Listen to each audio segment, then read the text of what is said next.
Iran, Israel और America, इन 3 नामों की वजह से इस वक्त दुनिया की सांसें अटकी हुई हैं। मिडिल ईस्ट की ज़मीन तो धधक ही रही है, लेकिन असली खतरा, असली खेल ज़मीन पर नहीं बल्कि समुंदर की गहराइयों में चल रहा है। उस जगह जहां से दुनिया का सबसे अहम समुद्री रास्ता स्ट्रेट ऑफ हॉर्मुज़ गुजरता है।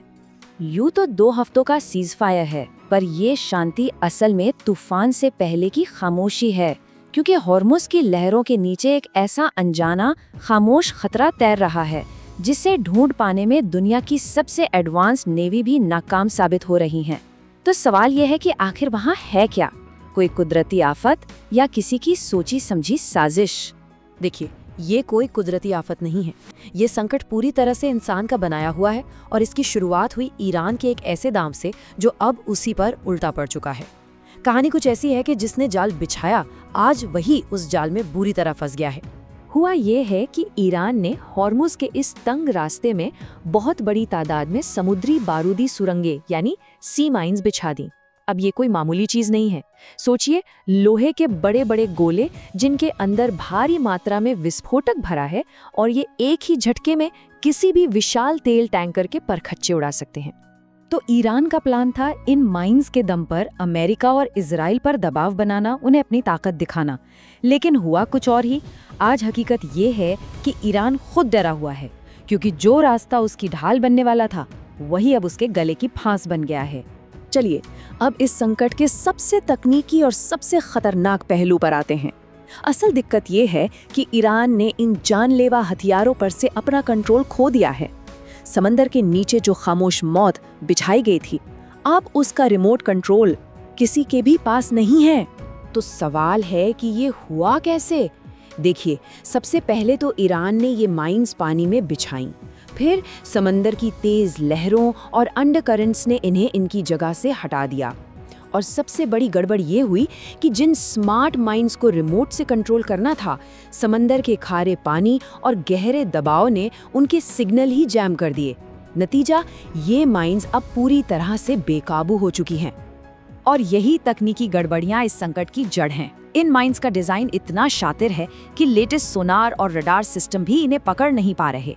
ऊपर से ईरान ने मैग्नेटिक और प्रेशर एक्टिवेटेड यानी 2 अलग-अलग तरह की माइंस का मिक्सचर इस्तेमाल किया है।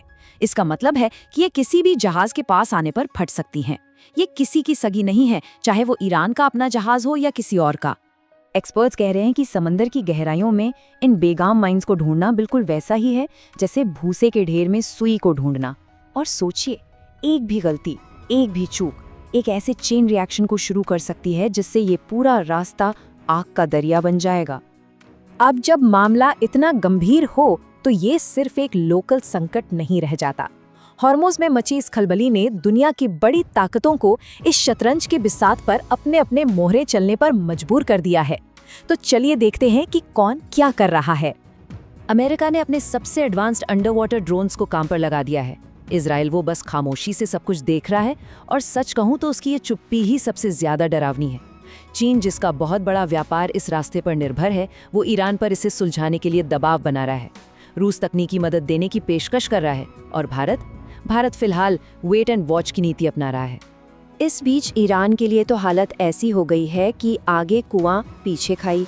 अगर वो इन माइंस को साफ नहीं कर पाता तो उसकी अपनी इकोनॉमी तबाह हो जाएगी, और अगर वो इसके लिए किसी दूसरे देश की मदद लेता है तो दुनिया में उसकी छवि एक कमजोर देश की बनेगी, और इसे उसकी संप्रभुता यानी सॉवरेनिटी पर हमले जैसा माना जाएगा। अब सवाल उठता है कि इस जियोपॉलिटिकल टेंशन का बाकी दुनिया पर क्या असर पड़ेगा। तो असर होगा, और बहुत गहरा असर होगा, क्योंकि हॉर्मोन्स का ये संकट सिर्फ एक क्षेत्रीय विवाद नहीं है, ये ग्लोबल इकोनॉमी की नब्ज है। इस बात को समझिए, ये वो रास्ता है जहां से दुनिया का 20% कच्चा तेल गुजरता है, यानी दुनिया में हर 5 में से 1 बैरल तेल यहीं से होकर जाता है। अगर ये रास्ता बंद होता है तो पूरी दुनिया की एनर्जी सप्लाई पर सीधा असर पड़ेगा। और खतरे का अंदाजा इस बात से लगाइए कि इस डेथ ट्रैप से गुजरने वाले जहाज़ों का इंश्योरेंस प्रीमियम 500% तक बढ़ गया है। जी हाँ, 500%। कोई भी इस रास्ते पर जाने का जोखिम नहीं उठाना चाहता। इसका सीधा सीधा नतीजा क्या होगा? अगर ये रास्ता कुछ दिनों के लिए भी बंद हो गया तो पेट्रोल डीजल की कीमतें आसमान छूने लगेंगी और इसका असर न्यूयॉर्क से लेकर मुंबई तक हर घर के बजट पर महसूस किया जाएगा। तो अब सबसे बड़ा सवाल कि आगे क्या होगा, क्योंकि वक्त बहुत तेजी से हाथ से निकल रहा है और वो 2 हफ्तों का नाजुक सीज़फायर बस खत्म होने ही वाला है। पूरी दुनिया के पास सिर्फ 2 हफ्तों का वक्त है। इन्हीं 2 हफ्तों में ये तय होना है कि भविष्य कूटनीति से लिखा जाएगा या फिर खुले संघर्ष से। अगर इस दौरान माइंस का मुद्दा हल नहीं हुआ तो वो सिलसिला शुरू हो सकता है जिसे रोकना शायद किसी के बस में नहीं होगा। तो आखिर में सवाल बस यही है, क्या इस संकट का हल बातचीत की मेज पर निकलेगा या फिर समंदर की गहराइयों में छुपा बारूद अपनी कहानी खुद लिखेगा? 2026 का इतिहास शायद इन्हीं चंद दिनों में तय होने वाला है।